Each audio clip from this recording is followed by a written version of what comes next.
Hi friends, आमच्या गेली होती पार्लरची लाईट. आम्ही शेजाऱ्याकडून गॅस आणला. गॅस आणल्यानंतर मग काय कस्टमर होते बसलेले, तसं किती वेळ लाईटची वाट बघायची म्हणून वॅक्सच राहिलेले होते. वॅक्सचेच कस्टमर वेटिंगला होते सगळे. मग आम्ही घेतलं गॅस चालू करायला.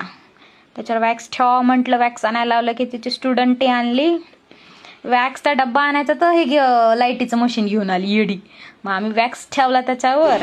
तिला मी बघून हसायले, ती मला बघून हसायली, कस्टमर पण हसायलेत. मग काय मॅडम बघायला लागली पैशाकडं, आणि इकडे धूर निघालाय प्रचंड धूर निघाला. त्याचे चॉकलेट आम्हाला माहितच नाही कमी करायचं, त्याचे पातळ असल्यामुळे जास्तच लवकर गरम झालं. मग मी घेतलं पटकन वॅक्स ओतायला घेतलं. तिकडं ओतल्यानंतर काय कस्टमरची गडबड चालू झाली, पटकन करा पटकन करा पटकन करा. मग का लक्षात आलं एक रिका वॅक्सचं पण कस्टमर होतं म्हणून ते ओतल्यानंतर रिकाचं कस्टमर. मग घेतलं व्हाईट चॉकलेट आम्ही गरम करायला.